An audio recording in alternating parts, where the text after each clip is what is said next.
Good afternoon, everyone. I am 𝗖𝗍𝗶𝘁𝗶𝘁, and it is my pleasure to welcome you to another episode of One on One, where we bring to you some of the best minds in Trinidad and Tobago.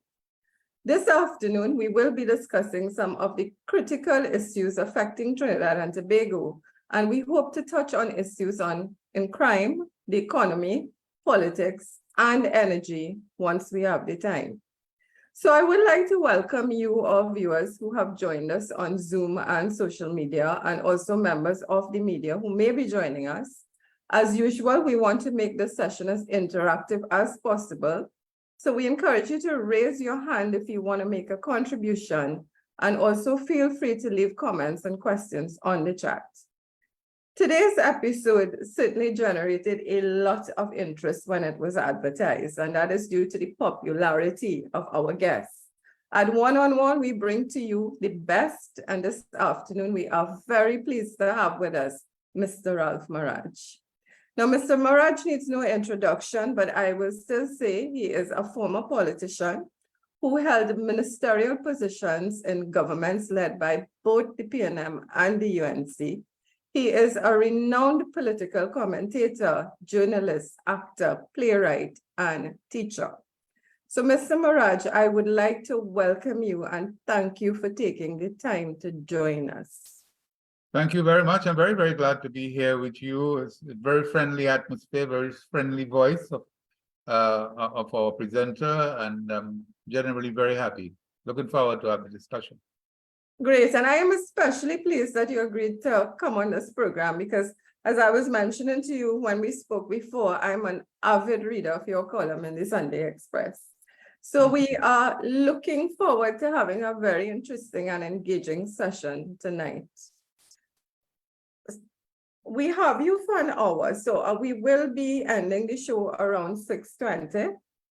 And we will be taking questions. Normally, we tend to go a little over an hour. We tend to go for an hour and a half. So I just want to put the audience on alert that we will be taking questions and comments a little earlier, as this program is only going to last for an hour. I'm going to get the ball rolling now, and I would like to kick off the discussion with some questions on the crime talks between the opposition and the government. There appears to be mixed reactions on Prime Minister Rowley's absence from the crime talks. The Express newspapers reported today that the former head of the public service, Mr. Reginald Dumas, said that Dr. Rowley's presence is not necessary because Dr. Rowley could just be presented with a report.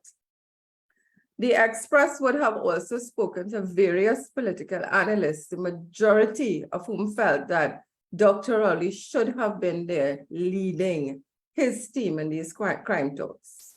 So, Mr. 𝗖𝗿𝗏𝗁𝗋, my questions for you. What are your thoughts on Prime Minister Rowley's absence from these crime talks? What kind of message does this convey to the nation?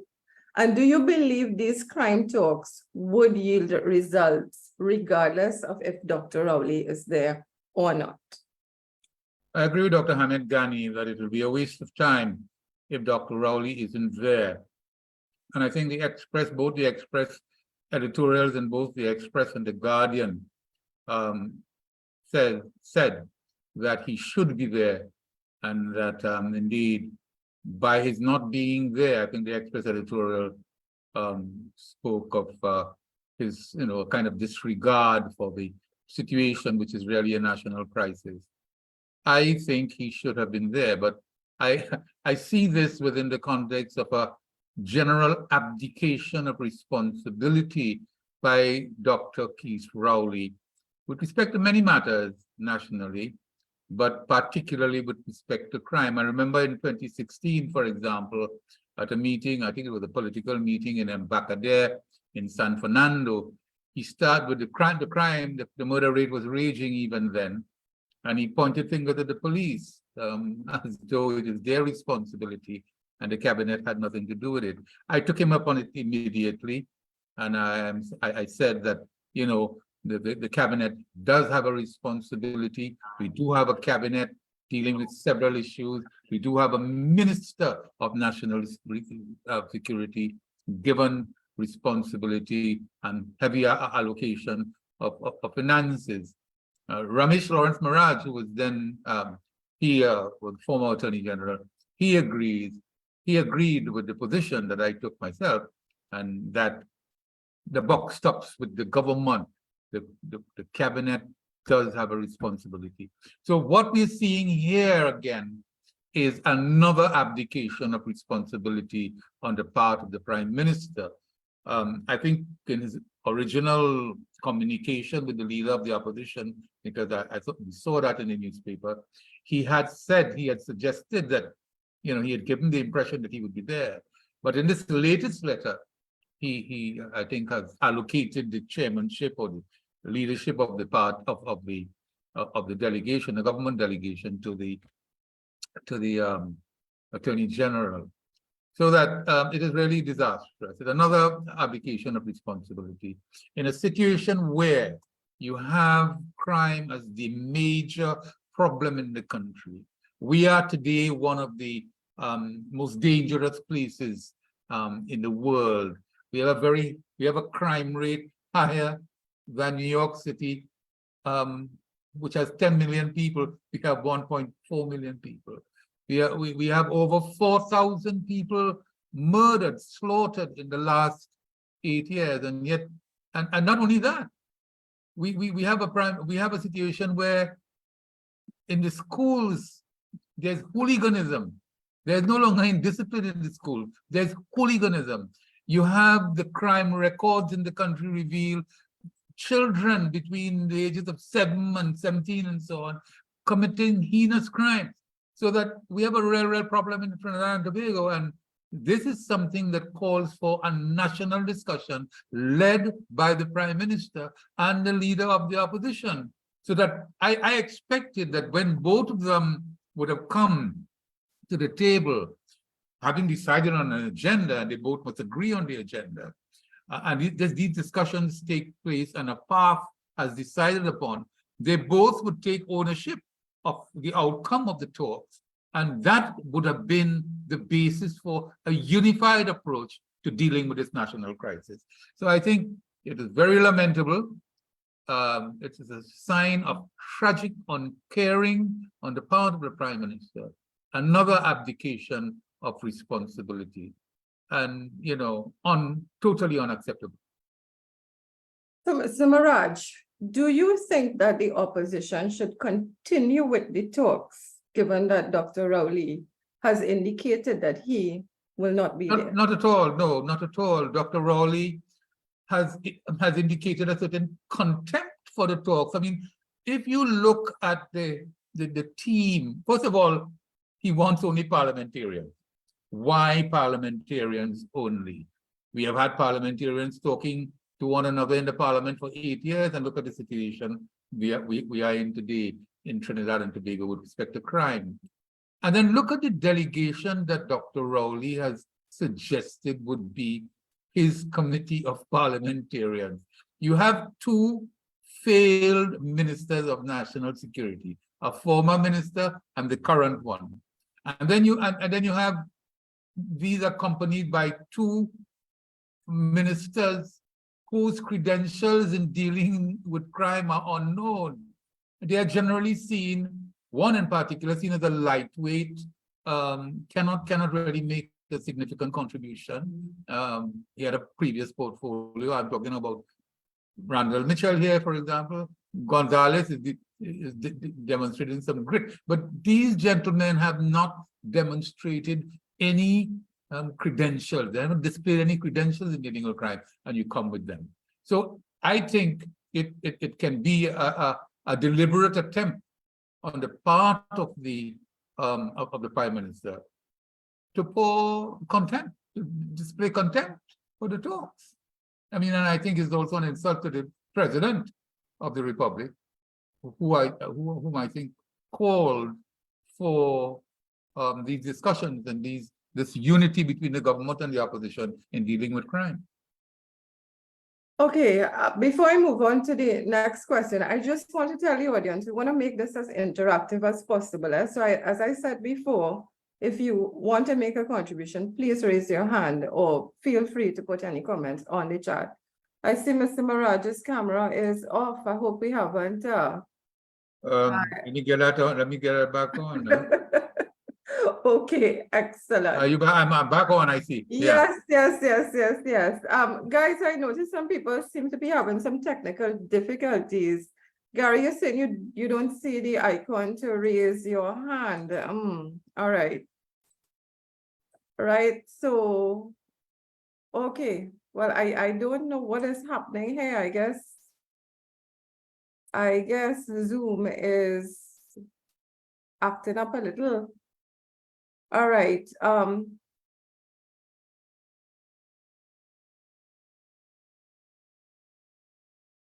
Okay. All right, guys.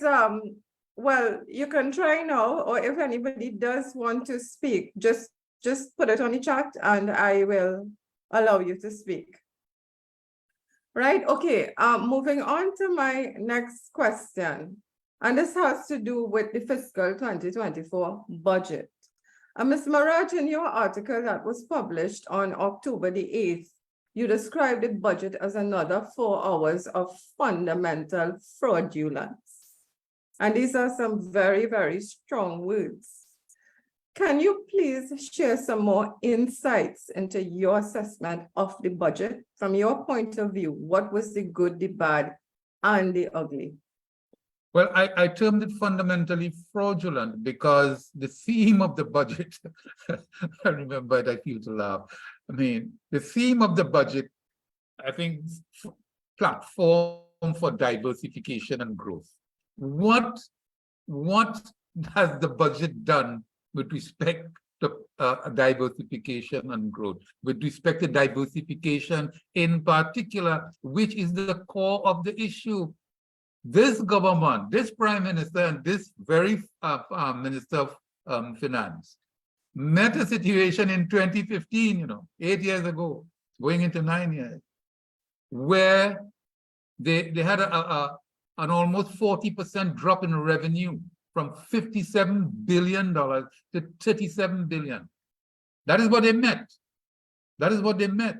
And it was not an accidental drop in revenue. This was because a structural change was taking place in the global energy situation. I called it the global energy revolution beginning to churn. And so it was not cyclical, as Rowley and 𝗖𝗿𝗶 had hoped, and they sat waiting for almost 8 years for a return. But this return only came when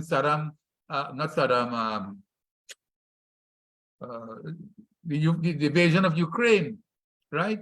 When Putin invaded Ukraine, this upturn came. But the real problem was that there was a revolution taking place which was affecting our main revenue earning capacity, and that is energy. And it then fell on the shoulders of this government, who had come in not to sit and wait, but to do something for the changing circumstances, to meet the changing circumstances. And it had to do, of course, with diversification. Diversification for foreign earnings is what I told them at the very start. You must diversify for foreign earnings because your foreign exchange capacity, your capacity for earning foreign exchange was being challenged. And I made the point absolutely clear to them. And I put it very simply. Without foreign exchange, we have neither economy nor society, and would collapse it into a failed state, because we need foreign exchange for everything that we use in almost everything that we use in our homes, our roads, our offices, our factories, our schools, our hospitals. If we do not have foreign exchange, we're in trouble. And that was the situation that they met at the very start. And they did absolutely nothing to correct this situation. For 8 years, this is the 9th budget. Where is the diversification program, which should have been by now full and flourishing. And, we would have developed alternative foreign revenue streams for Trinidad and Tobago. We have none of these. We have none of these. And that is why, for me, it is fundamentally fraudulent to come and stand there for 4 hours and give us statistics and give us promises and paint a rosy picture of Trinidad and Tobago when the situation indeed is very, very, very bleak. And were it not for Putin's invasion of Ukraine, we would be in worse trouble today. We were heading over the precipice, but Putin invaded Ukraine, and the price of oil and gas went up. That is what has saved us so far. Okay, I know that Gary wants to speak. Gary, you want to go ahead? The mic is yours. Okay, are you hearing me? Yes, I'm hearing you. Yeah, so first of all, I want to thank Mr. Maharaj for taking the time to join us and offering us your advice on what's taking place. I have been observing this government, and I don't think they have any intention of listening or taking any advice from anyone. I think their actions, they have a deliberate intention to cripple certain people economically. This is a deliberate action to put us in a position where we cripple our ability to do a lot of things.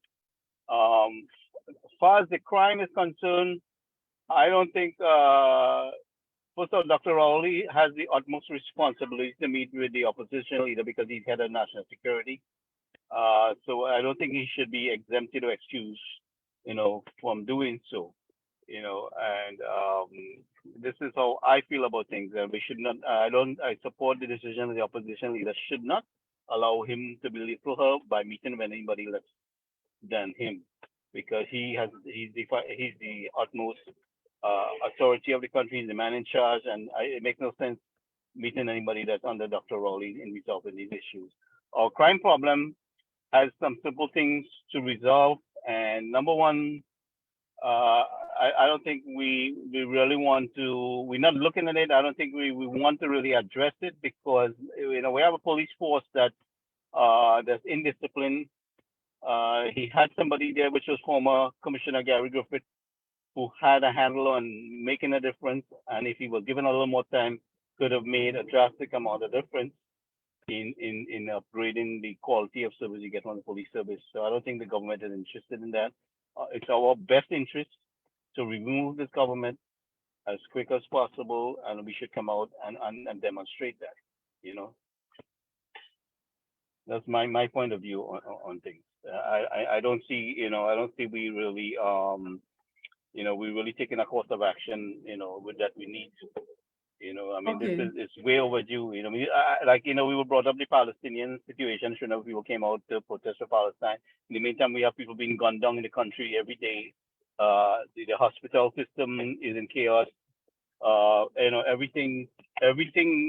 kind of service you try to access, is in total chaos and frustration for everybody. So I don't think that we should take a course of action as a people. We need to, definitely. Okay, Gary, thank you for that. So I'm just going to move on now, and I'm going to go to the area of politics. Now, perhaps the most critical issue, this episode is titled Critical Issues Affecting Trinidad and Tobago. And perhaps the most critical issue affecting this country in the near future is the general election, which is due in 2025. I want to make reference, Mr. Maharaj, to your article entitled On the Road to 2025, which was published on August the 19th, and that would have been shortly after the local government elections on August the 14th. In this article, you said that the political accommodation between the UNC and NTA worked, and you would have described the UNC's performance as striking. Now, I know that many of my viewers here are, in fact, supporters of the UNC. So this question might come across as a little controversial, but I am certain that Mr. Maharaj will be able to defend his words. So the question I am going to pose to Mr. Maharaj is, how would you respond to those who hold an opposite view? Because an opposite view to the accommodation between the UNC and the NTA working, right? Because one, the accommodation still produced a 7-7 tie in the corporations. And secondly, there was a lower voter turnout than 2019. Yeah, well, I think that I have been saying that notwithstanding the low voter turnout and a repetition of the 7-7 tie, the results of the 2023 local government elections produced significant pointers for the general elections 2025. And for me, the main thing in that is that the accommodation between the UNC and the NTA worked. Together, they gained 59,000 votes more than the ruling People's National Movement. The UNC won most seats, I think 72. And so that UNC regained some bounce and some buoyancy, they had, that bounce and that buoyancy had gone. So that, but not gone, but had been abated to a certain extent. They got the most votes, the UNC, 173,961, 72 seats, while the PNM got 68 seats. I don't think there are 2 seats still up. One, I think, up for contentious, but at the time, they had 68 seats and 130,868 votes. 43,000 votes less than the UNC, which had made roads, which had not, and these votes come not only from its traditional heartland constituency, but they had made inroads in Fernando, Sangre Grande, Tunapuna, and Arima. All of these were positive things, I think, for the accommodation. So I found it a very striking performance, considering that the UNC contested only 110 seats compared with 141 by the PNM. So that, you contest less seats, but you get more votes and more seats. You want more seats. And I think that 𝗥𝗹𝗶-𝗁𝗂 has fortified a position as the party's political leader as a result of this performance. Now, the NTA, the National Transformation Alliance, headed by former Commissioner Gary Griffith, which contested the other 31 seats, I think it has now established itself on the political landscape. What I found very interesting was that the NTA took upon itself fighting the PNM in its safest seats. And though it didn't win any, it made inroads, gaining 15,997 votes, significantly reducing previous PNM majorities of around 2,500 to just around 200 in many districts. And this is what Gary Griffith himself has predicted. And I think now the party is on the cusp, as I said, of becoming the third force in the politics. And I think they have paved the way for the emergence of this grand coalition that I have said would come. And of course, there are signs of it coming with the trade union movement, aligning itself to a certain extent. And I have no doubt that at the right time, when Tobago is approached, that will be a positive, there will be a positive outcome there as well. So those are the reasons why I say it was a striking performance, and that, I think in fact, I know that the PNM is very concerned about it as well. Well, I want to say that members of the PNM have contacted me and have expressed a concern about the performance of the accommodation as well. And so I want to get back to the question. Is the lower voter turnout that we saw, and this is across the board, right? The PNM actually had a much lower voter turnout percentage-wise than the UNC got. But is this lower voter turnout a cause for concern? Do you think that that is going to impact the general election in any way? I think lower voter turnout is always a cause for concern, but it has been traditionally this way in local government elections. It has been, we've always had a low turnout in local government elections. And the mood of the country generally has people significantly depressed. The economy, the state of the crime, the general mood in the country. And they know that local government elections will not change much, It may not even change the state of delivery of services and goods and services at the local government level. Because, we hear talk about local government reform, which has not really fructified to any great extent.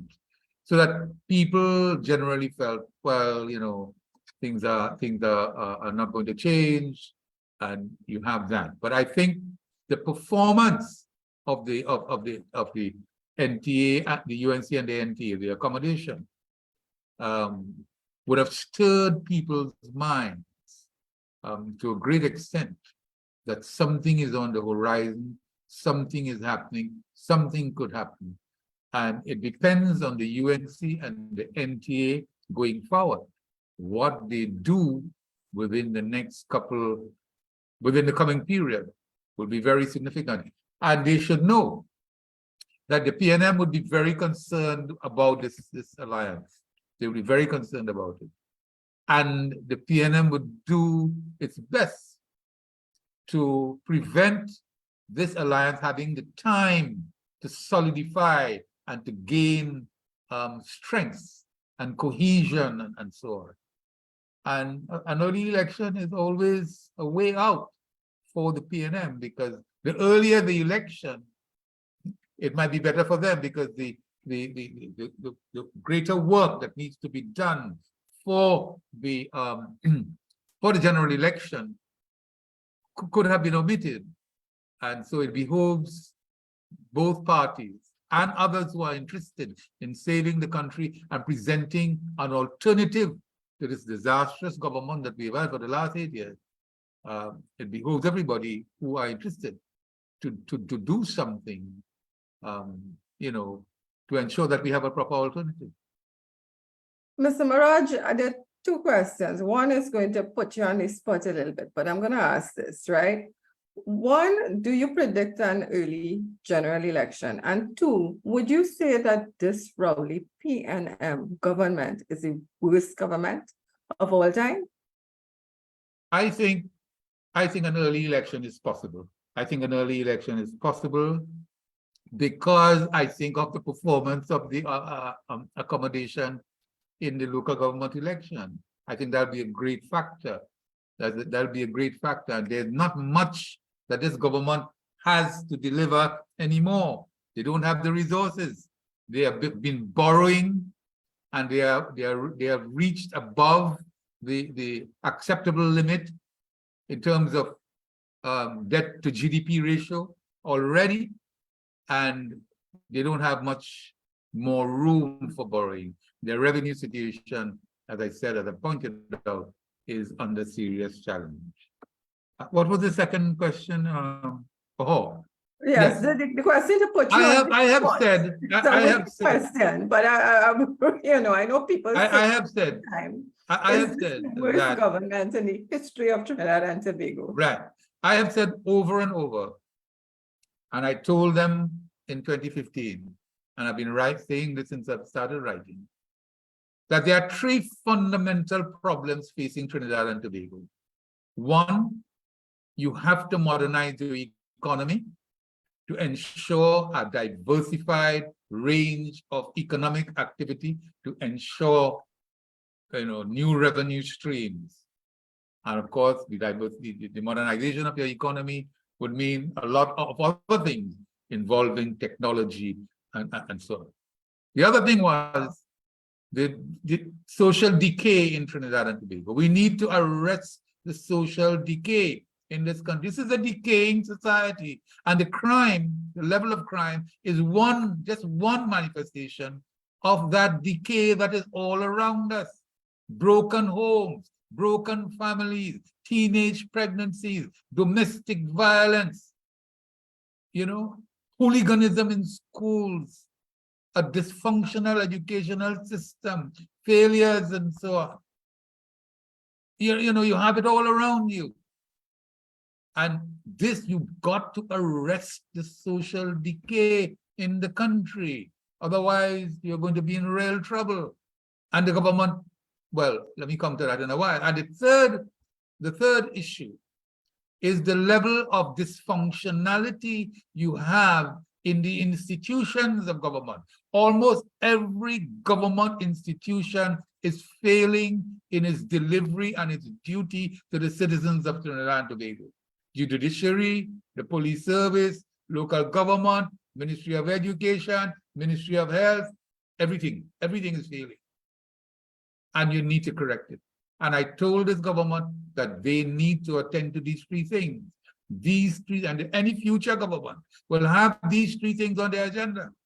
And on all of these three things, this government has failed miserably. They have done one or two things. They opened, for example, the Point 14 highway recently, but that has been a relay that has been carried on for years from the PNM, that, starting way back when, from former PNM administration to the UNC, back to the PNM and so on.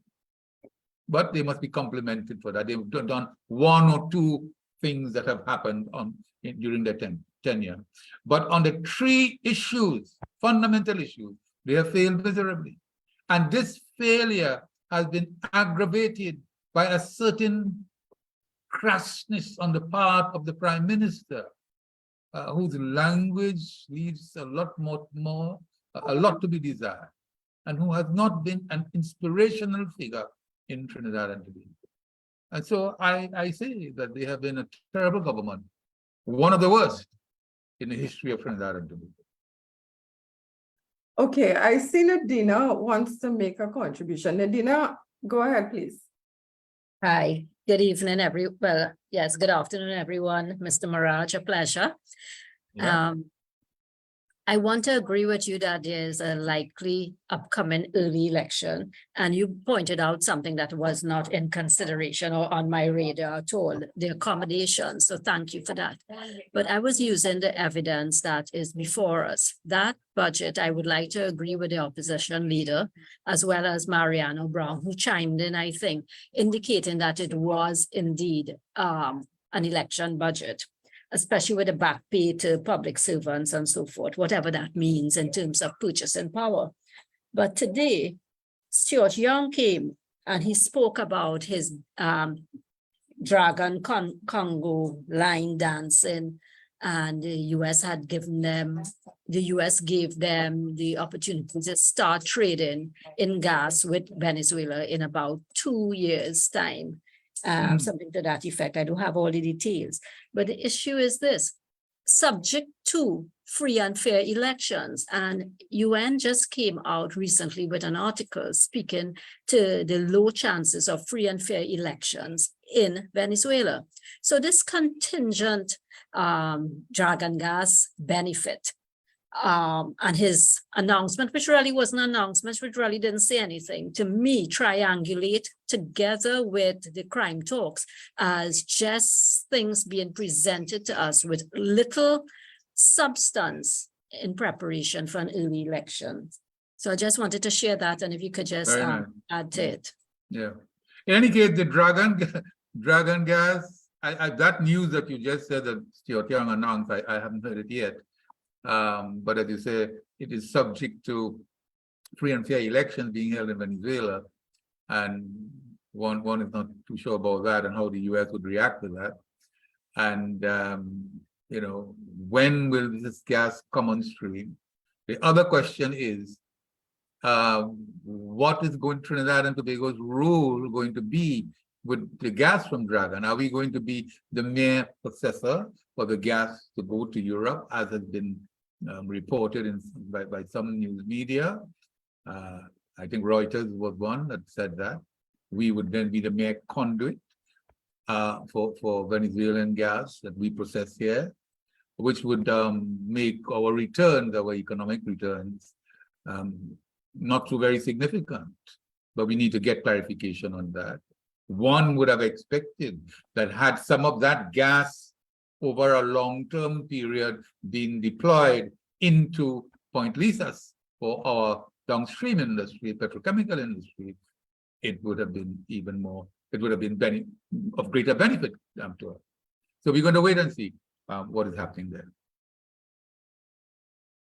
Okay, I would like to welcome Mr. Brian Begg, who is the legal advisor of the United National Congress. He has just joined the program. So Brian, welcome. Welcome to the show.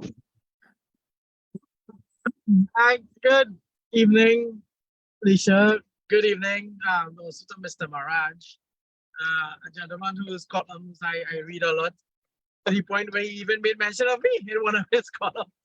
So one of my letters of the editor. So a pleasant good evening to you, Mr. Maharaj. It's always nice to hear you. Yes, good evening to you. And Brian, of course, if you want to make any contributions at all, you know, feel free. Right, Brian is extremely knowledgeable on political issues as well. Right. So, go ahead. Sorry. I've been listening to you all tonight. I'm more wanting to listen, but I will say that yes, our nation has taken a full backseat in a way that our nation is totally collapsing in all forms and fashion. It all has to do with the fact of the type of leadership that we have in this country, but the type of governance that we have in this country that is being led by the People's National Movement. And we have a prime minister who has just left the country, I understand, when we have a prime minister who has indicated to the nation that he was open to having crime talks, but he's not going to be there. I find that highly impossible.